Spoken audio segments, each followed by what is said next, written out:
Hi friends, എല്ലാവർക്കും സുഖാണല്ലോ. വീണ്ടും പുതിയൊരു വീഡിയോയിലോട്ടേക്ക് സ്വാഗതം. ഇന്ന് ഞാൻ വന്നിട്ടുള്ളത് നമുക്ക് ഇഫ്താറിനൊക്കെ ഉണ്ടാക്കാൻ പറ്റുന്ന നല്ല ടേസ്റ്റിലും അതുപോലെ തന്നെ നല്ല സ്പൈസിയും ആയിട്ടുള്ള ഒരു സ്പെഷ്യൽ പത്തിരിയുടെ റെസിപ്പിയുമായിട്ടാണ്. നമ്മൾ സാധാരണ ചട്ടിപ്പത്തിരി ഉണ്ടാക്കുന്ന പോലെ തന്നെയാണ് തയ്യാറാക്കുന്നത്. പക്ഷേ ഇതിന് മാവൊന്നും വേണ്ട, ബ്രെഡ് വെച്ചിട്ടാണ് നമ്മളിത് ലെയറാക്കി എടുക്കുന്നത്. അതുകൊണ്ട് തന്നെ ഈസി ആയിട്ട് തന്നെ എല്ലാവർക്കും ഉണ്ടാക്കിയെടുക്കാൻ പറ്റും. അപ്പോൾ നമുക്ക് എങ്ങനെയാണ് തയ്യാറാക്കുന്നത് നോക്കാം. അതിനു മുമ്പ് നിങ്ങൾ ആദ്യമായിട്ടാണ് എൻ്റെ ചാനൽ കാണുന്നതെങ്കിൽ പ്ലീസ് ഒന്ന് സബ്സ്ക്രൈബ് ചെയ്തേക്കണേ. അതുപോലെ കുഞ്ഞു ബെല്ലൈക്കനൊന്ന് ക്ലിക്ക് ചെയ്യൂ, എങ്കിൽ ഓൾ എന്ന ഓപ്ഷൻ വരും. അതും കൂടി ഒന്ന് ക്ലിക്ക് ചെയ്യുമ്പോൾ ഞാനിത് പുതിയ വീഡിയോസിൻ്റെ നോട്ടിഫിക്കേഷൻ നിങ്ങൾക്ക് കൃത്യമായിട്ട് കിട്ടും. അപ്പോൾ ആദ്യം തന്നെ ഇതിന് വേണ്ടി ഞാൻ എടുത്തിട്ടുള്ളത് 12 പീസ് ബ്രെഡാണ്. നമുക്കിനി ഇതിൻ്റെ ഒരു 4 ഭാഗത്തുള്ള ഈ ഒരു ബ്രൗൺ കളറുള്ള ഈ ഒരു ഭാഗം നമുക്കൊന്ന് കട്ട് ചെയ്തെടുക്കണം. അപ്പോൾ ബ്രെഡിൻ്റെ എല്ലാ ഭാഗവും തന്നെ കട്ട് ചെയ്തെടുത്തിട്ടുണ്ട്. അപ്പോൾ നമുക്കിനി ഒരു മസാല തയ്യാറാക്കണം. അതിന് വേണ്ടി ഒരു പാൻ വെച്ചിട്ടുണ്ട്. പാൻ നന്നായിട്ട് ചൂടായിട്ട് വരുമ്പോൾ അതിലോട്ടേക്ക് കുറച്ച് ഓയിൽ ഒഴിച്ചു കൊടുക്കാം. ഓയിൽ നന്നായിട്ട് ചൂടാകുമ്പോൾ ഞാനിപ്പോൾ എടുത്തിട്ടുള്ളത് 3 മീഡിയം സൈസുള്ള സവാളയാണ് ചെറുതായിട്ട് കട്ടാക്കി എടുത്തിട്ടുണ്ട്. അതുകൂടി ഇതിലോട്ടേക്ക് ഇട്ടൊന്ന് വഴറ്റിയെടുക്കാം.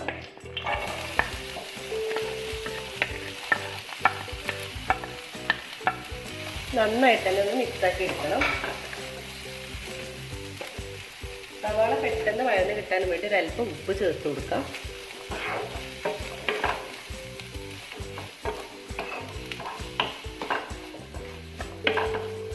സവാള ഒന്ന് നന്നായിട്ട് തന്നെ ഒന്ന് വഴന്ന് വരട്ടെ. സവാള ഒന്ന് വാടി വരുമ്പോൾ ഇതിലോട്ടേക്ക് നമുക്ക് ചേർത്ത് കൊടുക്കാം ഒരു പച്ചമുളക്, വലിയൊരു പച്ചമുളക് ചെറുതായിട്ട് കട്ടാക്കിയതാണ്. അതുപോലെ തന്നെ ഇഞ്ചി വെളുത്തുള്ളി ഒന്ന് ചതച്ചതാണ്. അതുകൂടി ഒന്ന് ഇതിലോട്ടേക്ക് ഇട്ട് ആഡ് ചെയ്ത് കൊടുക്കാം. നന്നായിട്ടൊന്ന് മിക്സാക്കി എടുക്കണം. ആ ഒരു പച്ചമുളകിൻ്റെയും വെളുത്തുള്ളിയുടെയും ഇഞ്ചിൻ്റെയൊക്കെ ഒരു പച്ചമുളക് മാറി വരട്ടെ. അതുവരെ നന്നായിട്ട് തന്നെ ഒന്ന് വഴറ്റിയെടുക്കണം. നന്നായിട്ട് തന്നെ വഴറ്റിയെടുക്കുക. നിങ്ങൾക്ക് എരിവിനാവശ്യമായിട്ട് പച്ചമുളക് ചേർത്ത് കൊടുക്കാം. അപ്പോൾ ഇനി നമുക്കിനി വേണ്ടത് ഒരു ക്യാരറ്റ് ചെറുതായിട്ട് കട്ട് ചെയ്തതാണ്. അതും കൂടി ഇതിലോട്ടേക്ക് ആഡ് ചെയ്ത് കൊടുക്കണം. നന്നായിട്ടൊന്ന് മിക്സാക്കി എടുക്കുക. 1-2 സെക്കൻഡ് നന്നായിട്ട് മിക്സ് ആക്കണം. നമ്മുടെ ക്യാരറ്റും കൂടി ഒന്ന് കുക്കായി വരട്ടെ. നമുക്കൊന്ന് അടച്ചു വെച്ചൊന്ന് വേവിക്കാം. നമുക്കൊന്ന് തുറന്ന് നോക്കാം. ഇതിനെ നന്നായിട്ട് തന്നെ മിക്സാക്കി എടുക്കാം. നമ്മുടെ ക്യാരറ്റൊക്കെ നന്നായിട്ട് തന്നെ കുക്കായി വന്നിട്ടുണ്ട്. ഇനി നമുക്ക് ഇതിൽ സ്പൈസ് പൊടി ചേർത്ത് കൊടുക്കാം. ആദ്യം തന്നെ നമുക്കൊരു 1/4 ടീസ്പൂൺ മുളക് പൊടി ചേർത്ത് കൊടുക്കണം. കുറച്ച് 1/4 ടീസ്പൂൺ കുറവ് ചിക്കൻ മസാല ചേർത്ത് കൊടുക്കാം. ഒരു 1/4 ടീസ്പൂണോളം മഞ്ഞൾപ്പൊടി ചേർത്ത് കൊടുക്കാം.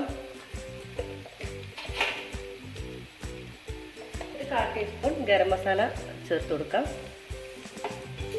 ഞാൻ ഇത്രയും സ്പൈസ് പൊടികളാണ് ചേർത്തിട്ടുള്ളത്. ഇനി നന്നായിട്ടൊന്ന് മിക്സാക്കി എടുക്കണം. അതിൻ്റെ ഒരു പച്ച കുത്തൊക്കെ ഒന്ന് മാറി വരണം. പൊടികളുടെയൊക്കെ ഒരു പച്ച മണം ഒന്ന് മാറി വരണം. അപ്പോൾ നന്നായിട്ട് തന്നെ ഒന്ന് മിക്സാക്കി എടുക്കാം. 1-2 സെക്കൻഡോളം നന്നായിട്ട് തന്നെ മിക്സാക്കി എടുക്കണം. നന്നായിട്ട് തന്നെ മിക്സാക്കി എടുക്കണം. ഇനി നമുക്ക് ചേർത്ത് കൊടുക്കേണ്ടത് ചിക്കനാണ്. ഇപ്പോൾ ഞാനിപ്പോൾ ചിക്കനിൽ ഉപ്പും മഞ്ഞൾപ്പൊടിയും കുരുമുളകും ഇട്ടൊന്ന് വേവിച്ചതിന് ശേഷം ചെറിയ ജാറിലിട്ട് നമ്മളൊന്ന് മിക്സിയുടെ ജാറിലിട്ടൊന്ന് പൊടിച്ചെടുത്തതാണ്. നിങ്ങൾക്ക് വേണമെങ്കിൽ കുരുമുളക് പൊടിയും മഞ്ഞൾപ്പൊടിയും ഉപ്പ് ചേർത്ത് വേവിച്ചതിന് ശേഷം കൈകൊണ്ടൊന്ന് പിച്ചിയിട്ടും ഇട്ട് കൊടുക്കാം. അത് ഏതാണെന്ന് വെച്ചാൽ നിങ്ങളുടെ സൗകര്യത്തിന് ചെയ്ത് കൊടുക്കാം. ഞാനിപ്പോൾ കപ്പിലിട്ടൊന്ന് പൊടിച്ചെടുത്തതേ ഉള്ളൂ. അതുകൂടി ഇതിലോട്ടേക്ക് ചേർത്ത് കൊടുക്കാം. അപ്പോൾ നമ്മുടെ ചിക്കൻ നന്നായിട്ട് തന്നെ മിക്സാക്കിയിട്ട് നമ്മുടെ ഈ ഒരു സവാളയുടെ എല്ലാ ഭാഗത്തോട്ടേക്ക് എത്തുന്ന നിലയിൽ നന്നായിട്ട് തന്നെ മിക്സാക്കി എടുക്കണം. ഉപ്പൊക്കെ ഒന്ന് ഈ ഒരു സ്റ്റേജിലൊന്ന് ചെക്ക് ചെയ്യണം. അപ്പോൾ ഇതിൻ്റെ ഭാഗത്തിനെല്ലാം ഉപ്പൊക്കെ ഉണ്ട്. അപ്പോൾ ഇത് നന്നായിട്ട് തന്നെ മിക്സാക്കി എടുക്കാം. ഇനി ഫൈനലായിട്ട് നമുക്കൊരല്പം മല്ലിയില കൂടി ഇതിലോട്ടേക്ക് ചേർത്ത് കൊടുക്കുന്നുണ്ട്.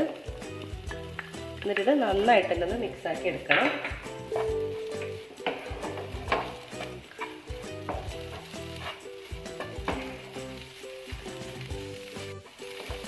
അപ്പോൾ 1-2 സെക്കൻഡോളം നന്നായിട്ട് തന്നെ മിക്സാക്കി എടുക്കാം. അപ്പോൾ നമ്മുടെ ഫില്ലിങ്ങിനുള്ള കാര്യങ്ങളൊക്കെ ഇവിടെ റെഡി ആയിട്ടുണ്ട്. അപ്പോൾ നമുക്കിനി സ്റ്റൗ ഓഫ് ചെയ്യാം. അപ്പോൾ നമ്മുടെ പലഹാരത്തിനുള്ള ഫില്ലിങ് ഇവിടെ റെഡി ആയിട്ടുണ്ട്. അപ്പോൾ നമ്മുടെ മസാല ഒരു പ്ലേറ്റിലോട്ടേക്ക് മാറ്റിയിട്ടുണ്ട് തണുക്കാൻ വേണ്ടി. നമുക്കിത് മാറ്റി വെക്കാം. ഇനി ഒരു ബൗൾ എടുക്കാം. അതിലോട്ടേക്ക് ഞാനിപ്പോൾ 4 മുട്ടയാണ് ഇപ്പോൾ എടുത്തിട്ടുള്ളത്. ഈ ബൗളിലോട്ടേക്ക് നമുക്ക് 4 മുട്ടയും പൊട്ടിച്ചൊഴിക്കാം.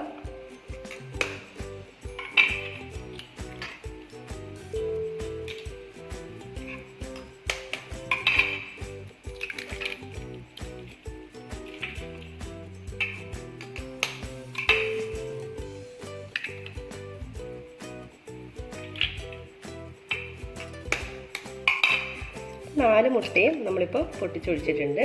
ഇനി ഇതിലോട്ടേക്ക് ഒരു 1/4 ടീസ്പൂണോളം കുരുമുളകിൻ്റെ പൗഡർ ചേർത്ത് കൊടുക്കാം. പിന്നെ കുറച്ച് മഞ്ഞൾപ്പൊടി ചേർത്ത് കൊടുക്കാം. ഒരു യെല്ലോയിഷ് കളർ കിട്ടാൻ വേണ്ടിയിട്ടാണ്. അല്പം മഞ്ഞൾപ്പൊടിയും കൂടി ചേർത്ത് കൊടുക്കുന്നുണ്ട്. പിന്നെ ആവശ്യത്തിനുള്ള ഉപ്പ് ചേർത്ത് കൊടുക്കാം. ആവശ്യത്തിനുള്ള ഉപ്പും കൂടി ചേർത്ത് കൊടുത്തിട്ട് ഇത് നന്നായിട്ട് തന്നെ ഒന്ന് അടിച്ചെടുക്കണം. നന്നായിട്ട് തന്നെ അത് മിക്സാക്കി എടുക്കാം നമ്മുടെ മുട്ട.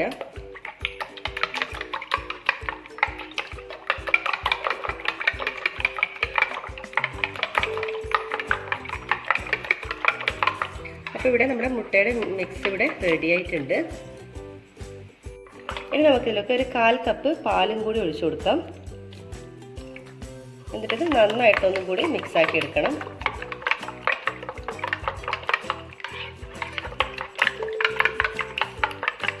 ഉപ്പൊക്കെ ഒന്ന് ചെക്ക് ചെയ്യണേ.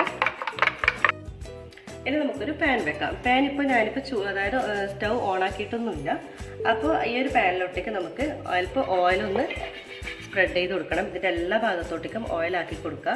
സ്റ്റൗ നമ്മൾ ഓൺ ചെയ്യാൻ പാടില്ല. നമ്മൾ ലാസ്റ്റ് സെറ്റായി കഴിഞ്ഞ ശേഷം മാത്രമേ സ്റ്റൗ ഓണാക്കാൻ പാടുള്ളൂ. അപ്പോൾ നന്നായിട്ട് തന്നെ ഓയിലൊന്ന് എല്ലാ ഭാഗത്തോട്ടേക്കും ഒന്ന് സ്പ്രെഡ് ചെയ്ത് കൊടുക്കുക.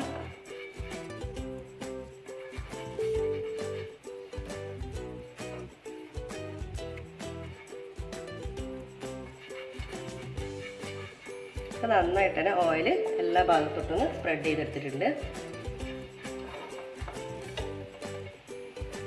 ഇനി വേണ്ടത് നമ്മുടെ ഒരു മിക്സിൽ നമുക്ക് ഓരോ ബ്രെഡും നന്നായിട്ട് തന്നെ മുക്കിയതിന് ശേഷം ഇതിലോട്ടേക്ക് വെച്ച് കൊടുക്കണം. അപ്പോൾ നമ്മൾ സ്റ്റൗ കത്തിക്കാൻ പാടില്ല. ബ്രെഡാണ് പെട്ടെന്ന് തന്നെ കരിഞ്ഞു പോകും. അതുകൊണ്ടാണ് ഞാൻ പിന്നെയും പറയുന്നത്. അപ്പോൾ നന്നായിട്ട് തന്നെ മുക്കിയതിന് ശേഷം ഇതുപോലെ അടുപ്പിച്ച് വെച്ച് കൊടുക്കണം.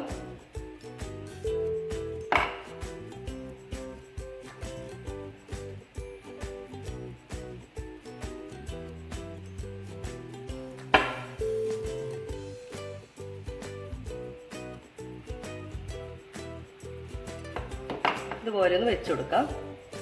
എന്നിട്ട് കൈ കൊണ്ട് നന്നായിട്ട് തന്നെ ഒന്ന് അമർത്തി കൊടുക്കുക. അതായത് ഈ ഒരു സെൻട്രൽ ഭാഗമെല്ലാം, അതായത് അവിടെ ഒന്ന് ഒട്ടി നിൽക്കാൻ വേണ്ടിയിട്ടാണ്. ബ്രെഡല്ലേ, അപ്പോൾ അതുകൊണ്ട് മുട്ടയിലൊക്കെ ആയതുകൊണ്ട് പെട്ടെന്ന് തന്നെ അത് ഒട്ടി നിൽക്കും. അപ്പോൾ ഇതുപോലെ ഒന്ന് ഒട്ടിച്ചു കൊടുക്കാം. 4 ഭാഗവും ഇതുപോലെ ഒന്ന് ആക്കി കൊടുക്കണം. അപ്പോൾ ഇനി ഇതിലോട്ടേക്ക് നമ്മുടെ മസാല ഉണ്ടല്ലോ, അതിൽ നിന്ന് നേർപകുതി മസാല ഇതിലോട്ടേക്ക് വെച്ച് കൊടുക്കാം. എല്ലാ ഭാഗത്തും ഈക്വലായിട്ട് വേണം. അപ്പോൾ നമ്മൾ കഴിക്കുമ്പോൾ എല്ലാ ഭാഗത്തും എത്തണം. അപ്പോൾ അതെല്ലാ ഭാഗത്തോട്ടേക്ക് ആകുന്ന നിലയിൽ നമുക്ക് വെച്ച് കൊടുക്കാം.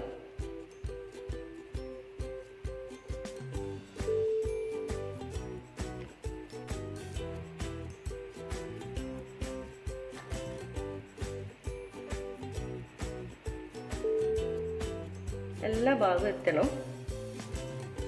എല്ലാ ഭാഗത്തോട്ടേക്കും നന്നായിട്ട് തന്നെ നമ്മുടെ ഈ മസാല നന്നായിട്ട് തന്നെ വെക്കുക.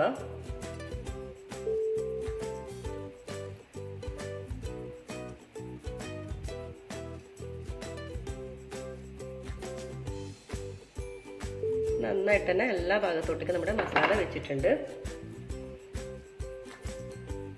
അത്യാവശ്യം മസാല ഉണ്ടാകുമ്പോഴാണ് ഈ ഒരു പത്തിരിക്ക് നല്ലൊരു ടേസ്റ്റ് ഉണ്ടാവുന്നത്. അപ്പോൾ എല്ലാ ഭാഗത്തോട്ടേക്കും വെച്ചിട്ടുണ്ട്.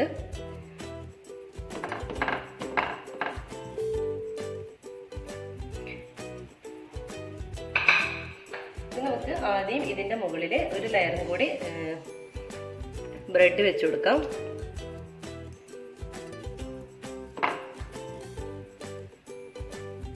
നന്നായിട്ട് തന്നെ മുട്ടയിലൊന്ന് മുക്കിയെടുക്കണം.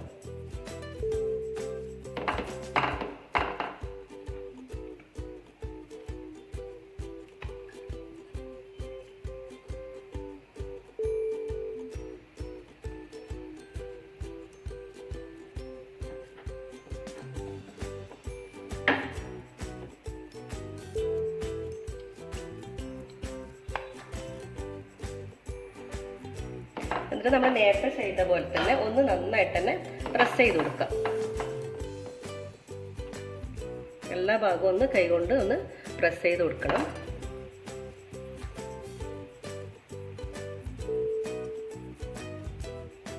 അതിനുശേഷം വീണ്ടും നമുക്ക് നമ്മുടെ ബാക്കി മസാല ഇതിൻ്റെ മുകളിലേക്ക് ഇട്ട് കൊടുക്കാം.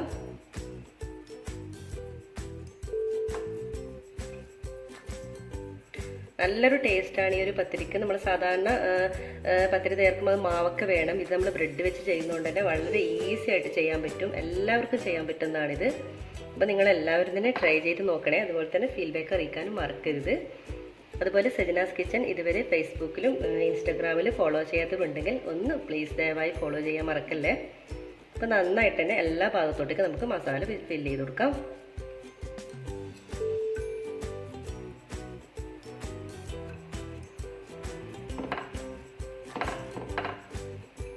ഇപ്പം മുഴുവൻ മസാലയും ഫില്ല് ചെയ്ത് കൊടുത്തിട്ടുണ്ട്. ഒന്ന് ഇതുപോലെ ഒന്ന് കൈകൊണ്ട് തന്നെ ഒന്ന് പ്രസ് ചെയ്ത് കൊടുക്കുക. ബ്രെഡ് ആയതുകൊണ്ട് തന്നെ അവിടെ പെട്ടെന്ന് തന്നെ ഒട്ടി നിൽക്കും.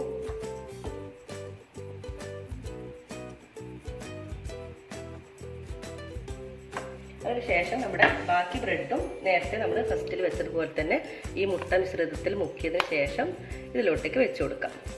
ഇതിൻ്റെ മുകളിൽ വെച്ച് കൊടുക്കാം.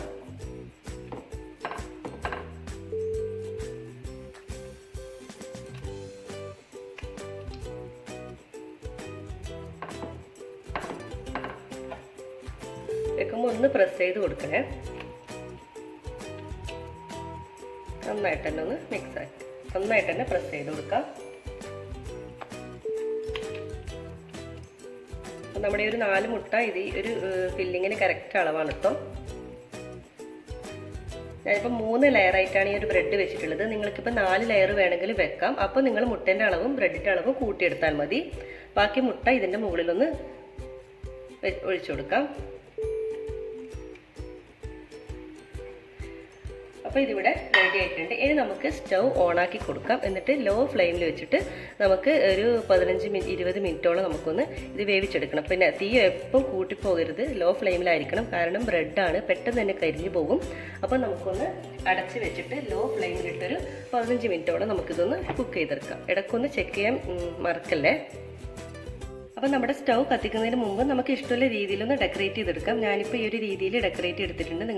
ഞാനിപ്പോൾ കറിവേപ്പിലാണ് വെച്ചിട്ടുള്ളത്. നിങ്ങൾക്ക് വേണമെങ്കിൽ മല്ലിയില വെച്ചിട്ടും ഡെക്കറേറ്റ് ചെയ്തെടുക്കാം. ഇനി നമുക്കിനി അടച്ച് വെച്ചിട്ട് നമുക്കിതൊന്ന് കുക്ക് ചെയ്തെടുക്കാം. ലോ ഫ്ലെയിമിൽ വെച്ചിട്ട് ഇതൊന്ന് വേവിച്ചെടുക്കാം. അപ്പോൾ നമ്മുടെ ബ്രെഡ് പത്തിരി എന്തായി നമുക്ക് തുറന്ന് നോക്കാം. അപ്പോൾ ഇതിൻ്റെ എന്താ അടിഭാഗമൊക്കെ നന്നായിട്ട് തന്നെ ആയി വന്നിട്ടുണ്ട്. നമുക്കിനിതൊരു വേറൊരു പാനിലോട്ടേക്ക് നമുക്കിതൊന്ന് ഫ്ലിപ്പ് ചെയ്തിട്ട് കൊടുക്കാം. അപ്പോൾ ഞാനിപ്പോൾ വേറെ പാനിലോട്ടേക്ക് തന്നെ തിരിച്ചിട്ട് കൊടുത്തിട്ടുണ്ട്. അപ്പോൾ നമ്മുടെ അടിഭാഗമൊക്കെ നല്ല പാകത്തിന് തന്നെ നല്ലവണ്ണം ആയിട്ടുണ്ട്. ഇനി നമുക്ക് ആ ഒരു മുകൾ ഭാഗം കൂടി ഒന്ന് ലൈറ്റ് ഒരു ബ്രൗൺ കളർ 1-2 സെക്കൻഡ് അത്രേ വേണ്ടു. അതുവരെ ഒന്ന് നമുക്കൊന്ന് അത് അടച്ചു വയ്ക്കൊന്നും വേണ്ട കേട്ടോ.